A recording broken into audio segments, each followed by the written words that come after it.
आपण आपल्या वडीलधाऱ्या मंडळीकडून नेहमीच ऐकत आलो आहोत की नेहमी सकाळी लवकर उठायला हवे. ते आपल्याला सकाळी लवकर उठण्याचे असंख्य फायदे सांगत असतात. सर्व आया त्यांच्या मुलांना सकाळी लवकर उठवत असतात. परंतु आपली नवीन पिढी स्वतःला खूप मॉडर्न समजत असते, जी रात्री उशिरापर्यंत जागत असते आणि सकाळी उशिरा उठत असते. आणि सकाळी उशिरापर्यंत झोपण्यामुळे ते खूपच फॅशनेबल समजत असतात. वास्तविक पाहता आपल्या घरातील वडीलधारी मंडळी सकाळी लवकर उठण्याबद्दल खूप काही गोष्टी सांगत असतात. त्या सर्वांच्या मागे खूप मोठ्या आध्यात्मिक गोष्टी लपलेल्या असतात. इतकेच नाही तर सकाळी लवकर उठण्यामध्ये खूप साऱ्या वैज्ञानिकदृष्ट्या सुद्धा फायदे देखील आहेत. एका वेळची गोष्ट आहे. नारद मुनी जेव्हा आकाशमार्गाने चालले होते, तेव्हा रस्त्यात त्यांना देवराज इंद्र भेटतात. तेव्हा देवराज इंद्र नारद मुनींना विचारतात, हे नारद मुनी, मी पाहिलं आहे की प्रत्येक स्त्री सकाळी उशिरा उठून अंघोळ न करता स्वयंपाक करते, अत्यंत दुःखी असते. असं का? तिच्या पतीची धनहानी सामना करावा लागतो असं का? नारद मुनी यांना या गोष्टींचे ज्ञान नव्हतं. ते म्हणाले, इंद्रदेव, मी तुम्हाला तुमच्या प्रश्नांचे उत्तर देईन. व त्यानंतर नारद मुनी तिथून थेट वृंदावनात भगवान श्रीकृष्ण यांच्या नगरीमध्ये पोचले. आणि तिथे पोचल्यानंतर त्यांनी पाहिले की भगवान श्रीकृष्ण एका झाडाखाली उभे राहून सुमधुर आवाजामध्ये बासरी वाजवत होते. जसे नारद मुनी भगवान श्रीकृष्ण जवळ पोचले, श्रीकृष्णांनी बासरी वाजवणे बंद केले. भगवान श्रीकृष्ण नारद मुनींना म्हणाले, हे मुनिवर, तुम्ही खूपच काळजीत दिसत आहात. तुम्हाला कोणत्या गोष्टीची काळजी आहे? तेव्हा नारद मुनी म्हणाले, नारायण नारायण, हे भगवान, आज मी आकाशमार्गाने वैकुंठाच्या दिशेने चाललो होतो. तेव्हा रस्त्यात मला देवराज इंद्र भेटले. तेव्हा त्यांनी मला विचारलं, हे नारद मुनी, जी स्त्री सकाळी उशिरा उठते, आंघोळ न करता स्वयंपाक करते, ती कोणत्या ना कोणत्या कारणाने दुःखी असते. हे भगवंत, मीच या प्रश्नांचे उत्तर जाणून घेण्यासाठी तुमच्या जवळ आलो आहे. तेव्हा भगवान श्रीकृष्ण म्हणतात, हे नारद मुनी, भगवान देवराज इंद्र यांनी तुम्हाला हा प्रश्न विचारून समस्त मानवजातीच्या कल्याणासाठी केलेला आहे. आजच्या कलियुगातील मानवजातीसाठी हा प्रश्न इतका जास्त महत्त्वपूर्ण आहे की ज्या प्रकारे त्यांच्या शरीरामध्ये बसलेली त्यांची ऊर्जा आहे, तसेच हे नारद मुनी, मी तुम्हाला या प्रश्नाचे उत्तर एका कथेमार्फत देणार आहे. कृपा करून तुम्ही या कथेला शेवटपर्यंत नक्की ऐका. आणि जो मनुष्य या कथेला पूर्ण ऐकेल, त्यांचे संपूर्ण जीवन बदलून जाईल. तेव्हा नारद मुनी म्हणाले, हे भगवंत, तुम्ही ही कथा सांगण्यास प्रारंभ करा. मी ती मनपूर्वक संपूर्ण ऐकणार आणि या कथेचा प्रचार सर्वत्र करणार. तेव्हा भगवान श्रीकृष्ण कथा सांगण्यास प्रारंभ करतात. अंघोळ न करता स्वयंपाक केल्याने काय होते? असे अन्न खाल्ल्याने घरात काय बदल घडतात? नमस्कार मित्रांनो, श्री स्वामी समर्थ. भगवान श्रीकृष्ण म्हणतात, गरुड पुराणामध्ये मनुष्याच्या आचारविचारांबद्दल अनेक नियम सांगितले आहेत. त्यामध्ये स्वच्छता, शुद्धता आणि अन्नाची पवित्रता यांना विशेष महत्त्व दिले आहे. स्वयंपाकघर हा आपल्या घरातील सर्वात महत्त्वपूर्ण घटक आहे. कारण इथे देवी अन्नपूर्णा आणि देवी लक्ष्मीचा वास असतो. तुम्ही सुद्धा घरातील वडीलधाऱ्या माणसांकडून असे ऐकले असेलच की स्वयंपाकघरात नेहमी स्वच्छ ठेवले पाहिजे. नेहमी आंघोळ केल्यानंतरच जेवण बनवण्यासाठी स्वयंपाकघरात जावे. तुम्हाला माहिती आहे का? आज आपण जाणून घेणार आहोत की आंघोळ न करता स्वयंपाक केल्यास काय परिणाम होतात. याबद्दल गरुड पुराणात सांगितलेली कथा. प्राचीन काळात एका गावात गोविंद नावाचा ब्राह्मण राहत होता. तो अधिक धार्मिक होता. त्याची पत्नी खूप सुंदर आणि दिसायला अतिशय देखणी होती. दररोज उशिरा उठायची आणि त्यामुळे घरात कामाला देखील उशीर होत असायचा. तिच्या नवऱ्याला जर कामाला जायचे असेल तर ते आंघोळ न करता जेवण बनवून द्यायची. ते नेहमी सूर्य उगवल्यानंतरच उठत असे. आणि कमला अत्यंत आळशी होती. दररोज सकाळी उठल्यानंतर कमला घरातील कामे लगेच सुरू करायची. अनेकदा ती आंघोळ न करता स्वयंपाक बनवत असे. एके दिवशी गोविंद म्हणाला, "अगं कमला, शास्त्रामध्ये सांगितले आहे की स्नान केल्याशिवाय अन्न बनवू नये." कमला हसली आणि म्हणाली, "अहो देवाने याने काय फरक पडतो? अन्न तर स्वच्छच बनवत आहे ना. हात वगैरे स्वच्छ धुतलेत मी." असं म्हणाली. गोविंद शांत राहिला आणि त्याला तिला कसे समजून सांगावे ते समजत नव्हते. नंतर काही दिवसांनी गावात एक महान संत आले. संपूर्ण गाव त्यांच्या दर्शनासाठी जमले. कमलानेही त्यांच्या भोजनासाठी आमंत्रित केले. महात्मा घरात आले. त्यांनी भोजनाच्या ताटाकडे पाहिले, पण अन्न ग्रहण केले नाही. कमला आश्चर्यचकित झाली आणि म्हणाली, "महाराज, तुम्ही अन्न का ग्रहण करत नाही?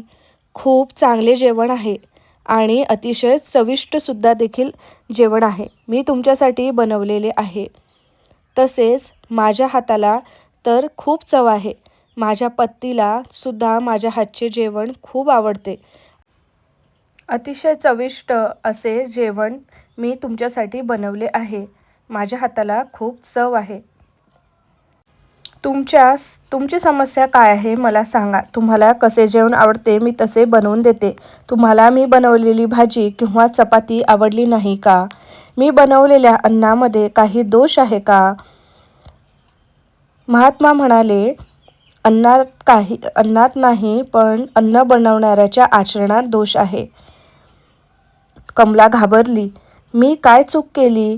महात्मा म्हणाले, "तू स्नान न करता स्वयंपाक करतेस का?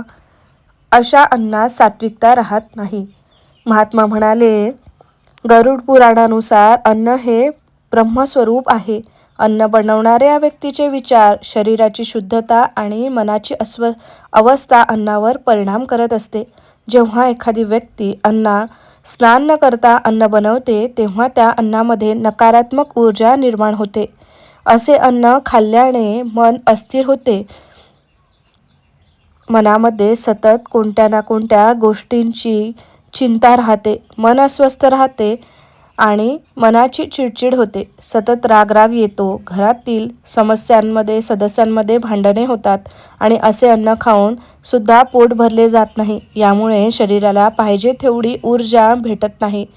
असे अन्न शरीरासाठी सुद्धा चांगले नसते, कारण ते सात्विक नसते. तसेच माता अन्नपूर्णा सोबत माता लक्ष्मीचाही तुम्ही अपमान करत आहात. त्यामुळे घरामध्ये धन टिकत नाही. त्याचप्रमाणे कोणताही पदार्थ खाल्ल्यानंतर आचमन न करता केलेली पूजा देव कधीच स्वीकारत नाही. वैज्ञानिकाच्या मते स्नान केल्याने शरीराच्या सर्व अवयवांना आणि मनाला नवजीवन मिळते. लक्ष्मीमाता आनंदी होतात. महात्मा पुढे कमलाला सांगतात की आम्ही अशा लोकांच्या घरी जेवत का नाही करत नाही. असेही काही लोक जगात असतात ज्यांच्या घरी अन्न ग्रहण केल्यामुळे तुम्ही नकळत पापात भागीदार करता. पुराणानुसार जो माणूस दुसऱ्यांच्या असहाय्यतेचा फायदा घेऊन व्याजाने पैसे वसूल करतो, त्यांच्या घरात कधीच अन्न ग्रहण करू नये. कारण चुकीच्या मार्गाने कमवलेल्या धनाचे परिणाम सुद्धा नेहमी अशुभच असतात. शास्त्रानुसार ज्या स्त्रिया स्वतःच्या मर्जीने वाईट कामे करतात किंवा चुकीच्या मार्गावर चालतात, त्यांच्या घरात सुद्धा अन्न ग्रहण करू नये. अशा महिलेच्या घरी अन्न सेवन केल्यामुळे मनावर वाईट परिणाम होतात आणि त्याचमुळे तुमच्या पुण्यकर्माचे फळ तुम्हाला मिळत नाही. एवढेच नव्हे, जर माणूस महामारी किंवा अन्य कुठल्याही गंभीर आजाराने ग्रस्त असेल, त्याच्या घरी सुद्धा अन्न ग्रहण करू नये. कारण आजारी असल्याने त्यांच्या घरात अनेक प्रकारचे विषाणू असतात आणि ह्या विषाणूंचे तुम्ही सुद्धा शिकार होऊ शकता. तसेच गरुड पुराणानुसार तृतीयपंथीच्या घरी सुद्धा अन्न ग्रहण करू नये. स्वतःला त्यामुळे वाचवले पाहिजे. या लोकांना नेहमी त्यांच्या क्षमतेप्रमाणेच दान मिळत असते. यांना मिळणारे दान हे चांगल्या वाईट अशा 2 प्रकारच्या लोकांकडून मिळत असते. तसेच जो माणूस चहाडी लबाडी करून धन कमवतो, त्याच्या घरी सुद्धा चुकून अन्न ग्रहण करू नये. कारण कोणाच्याही बाबतीत विनाकारण चांगले वाईट बोलणे हे पाप असते. असे करणाऱ्या व्यक्तीला नेहमी त्रास सहन करावा लागतो. तसेच जो माणूस दुसऱ्यांची वाईट परिस्थिती पाहून खुश होतो, अशा व्यक्तीवर कधीच विश्वास ठेवू नये. गरुड पुराणाच्या नुसार असे सांगितले आहे की व्यसन करणारे लोक, अंमली पदार्थ विकणारे लोक अशा लोकांच्या घरात अन्न कधीही खाऊ नये. अंमली पदार्थाचे व्यसन नेहमी कुटुंब उद्ध्वस्त करते आणि अशा लोकांच्या घरी अन्न ग्रहण करणारे लोक पापाचे भागीदार होतात. म्हणूनच अशा लोकांच्या घरापासून नेहमी दूर राहावे. ते महात्मा जेवण न करता तिथेच निघून जातात आणि कमला तरीसुद्धा नेहमीप्रमाणेच तिचा नित्यक्रम चालू ठेवते. ती महात्मांच्या बोलण्यावर एवढा काही विश्वास ठेवत नाही. तिला रोजची जशी सवय लागलेली असते, आळशीपणाने उशिरा उठायचे, उशिरा स्वयंपाक बनवण्याची, उशिरा नवऱ्यासाठी जेवण बनवायचे, आंघोळ न करता सर्व स्वयंपाकघरातील कामे करायची, असेच ती चालू ठेवते. तसाच नित्यक्रम झाला होता तो तसाच चालू राहिला. आणि पहिली चूक म्हणजे गरुड पुराणाच्या अनुसार ज्या स्त्रियांनी आंघोळ न करता देवाची पूजा तर लांबच गोष्ट, पूजेच्या साहित्यालाही स्पर्शसुद्धा करू नये, त्यांना पूजेचे फळ प्राप्त होत नाही. काही महिलांना सवय असते की आंघोळ न करता देवासाठी फुले वगैरे तोडून आणायचे आणि देवासाठी पाणी भरायचं, परंतु ते अत्यंत चुकीचं आहे. कमलाला सुद्धा या गोष्टीचा गांभीर्य कसलंच नव्हतं. ते हे सर्व काही हलक्यात घेत होती. उलट तिला असं काही सांगितल्यावर हसू यायचे. परंतु काही दिवसाने एके रात्री कमलाला विचित्र स्वप्न पडले. तिने पाहिले की तिच्या स्वयंपाकघरात अनेक काळ्या सावल्या फिरत आहेत आणि त्या सावल्या अन्नावर बसत आहेत. अचानक एक तेजस्वी दिव्य पुरुष प्रकट झाले आणि ते म्हणाले, हे स्त्री, अन्न देवतांचे स्वरूप आहे. अशुद्ध अवस्थेत बनवले अन्न देव स्वीकारित नाहीत. त्या रात्री कमला मात्र प्रचंड घाबरली. तिने पतीला उठवले आणि सर्व हकीकत सांगितली. आणि तिच्या पतीला तिच्यावर विश्वास सुद्धा बसत नव्हता. तिने खूप सांगितल्यावर पतीचा विश्वास बसला. मग तिने कमला मनातून घाबरली. तिने त्या दिव्य पुरुषाबरोबर बोलण्याचा प्रयत्न केला आणि माझे पाप कसे दूर होईल तिने विचारले. तेव्हा दिव्य पुरुष म्हणाले, शरीर आणि मन शुद्ध ठेव. स्नान करून देवाचे स्मरण करूनच अन्न तयार कर. तू या घरची लक्ष्मी आहेस. तू या घरची अन्नपूर्णा देखील आहेस.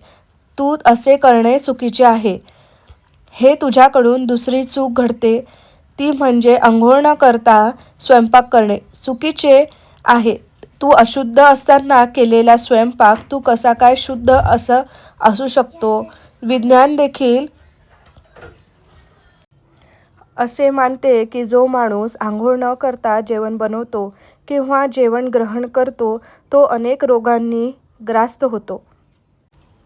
तसेच नंतर दुसऱ्या दिवशी पुन्हा ती झोपी गेली आणि तेव्हा तिला स्वप्न पडले आणि त्या स्वप्नातच कमलाने यमलोक पाहिला. तिथे काही आत्मा दुःख भोगत होत्या आणि यमदूतांना विचारले, हे लोक कोण आहेत? यमदूत म्हणाले, हे ते लोक आहेत ज्यांनी अन्नाची पवित्रता जपली नाही. त्यांनी देवाला नैवेद्य न दाखवता भोजन केले, अशुद्ध अवस्थेत अन्न बनवले आणि अन्नाचा वारंवार अपमान केला. तसेच घरातील मोठ्या थोर व्यक्तींचा विचार न करता बनवलेले अन्न ज्यांना न देता स्वतः एकटीने खाल्ले, ते जे उष्टे केले आणि त्याची चव बघितली. महात्मा पुढे सांगू लागले, पाप म्हणजे फक्त चोरी किंवा हिंसा नाही. अन्नाचा अपमान करणे हे देखील पाप आहे. जो मनुष्य स्वच्छता पाळत नाही त्याचे पुण्य हळूहळू कमी होते. त्यांच्या घरात रोग वाढतात. नको त्या ठिकाणी पैसा वाया जातो आणि घरामध्ये पैसा आला तरी तो टिकत नाही. जर घर नेहमी स्वच्छ असलं पाहिजे तर लक्ष्मीचा वास राहतो. घरातील स्त्रीने सर्व वस्तू जागच्या जागी ठेवून घर स्वच्छ ठेवले पाहिजे. अस्वच्छ असलेल्या घरात तसेच राहिले तर मनात नकारात्मक विचार निर्माण होतात. तसेच कमलात अतिशय गोड विचारात गुंतली. तिने विचार केला की मी आतापर्यंत किती चुकीचे वागले, माझ्याकडून झालेल्या चुकांसाठी मी क्षमा मागते. आणि तिने देवाकडे प्रार्थना केली की मी इथून पुढे अशा चुका माझ्याकडून कधीही होऊ देणार नाही.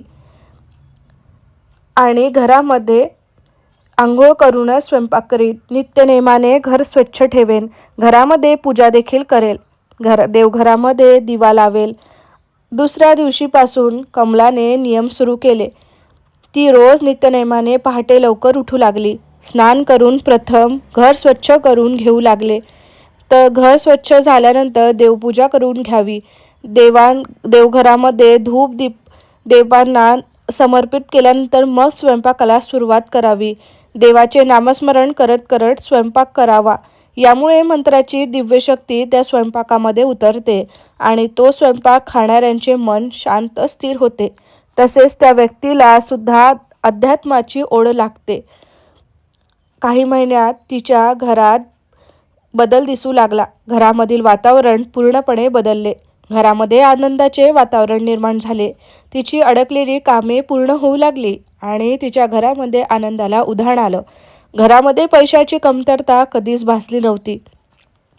तसेच तिच्या घरामध्ये पैसा टिकू लागला. म्हणजेच माता अन्नपूर्णासोबत माता लक्ष्मी देखील आता प्रसन्न झाली होती. तिच्या नवऱ्याची चिडचिडा स्वभावसुद्धा कमी झाला होता. तो सुद्धा आनंदाने तिच्यासोबत बोलू लागला. घरात आनंद वाढला आणि घरातील वातावरण आनंदी असेल तर घरामध्ये माता लक्ष्मी सुद्धा अगदी हसत प्रवेश करते. या अशा घरामध्ये धनाची कमतरता कधी भासत नाही आणि धनसंपत्ती वाटते. कौटुंबिक कलह कमी झाला आणि सरतेशेवटी त्या महात्म्यांनी कमलाला अद्भुत ध्यान दिले. भगवान श्रीकृष्ण म्हणाले, गरुड पुराणाचा खरा संदेश भीती निर्माण करणे नाही तर मनुष्याला शुद्ध आणि सात्विक जीवन जगण्याची प्रेरणा देणे. स्नान करून स्वच्छ कपडे परिधान करूनच देवाचे स्मरण करत बनवलेले अन्न हे अमृता समान असते. प्रेक्षकांसाठी संदेश. मित्रांनो, हिंदू धर्मामध्ये अन्नाला पूर्ण ब्रह्म मानलेले गेलेले आहे. म्हणून शक्य असेल तेव्हा स्वच्छता, स्नान करून आणि सकारात्मक भावनेने स्वयंपाक करावा. यामुळे घरात सुखशांती आणि समृद्धी टिकून राहते. शेवटी काय, माणसाला देवाने एकच पोट दिले आहे, तरीही माणसाचं ते पोट कधीही भरत नाही. माणूस त्याचे पोटासाठी वणवण फिरतो आणि मेहनत करतो. एवढ्या मेहनतीने बनवलेले धन टिकून ठेवण्यासाठी काही चांगल्या सवयी आत्मसात करणे सुद्धा तेवढेच गरजेचे आहे. अन्न हेच जीवन आहे आणि अन्न हेच देव आहे. अन्नाची पवित्रता जपा आणि जीवन पवित्र बनेल. नारद मुनी त्यांच्या प्रश्नांचे उत्तर मिळाले आणि ते नारायण नारायण करत नारद मुनींनी देवराज इंद्र यांना सुद्धा त्याचे उत्तर दिले. हा व्हिडिओ आवडला असेल तर व्हिडिओला लाईक करून जास्तीत जास्त महिलांना शेअर अवश्य करा. धन्यवाद. श्री स्वामी समर्थ. जय जय स्वामी समर्थ.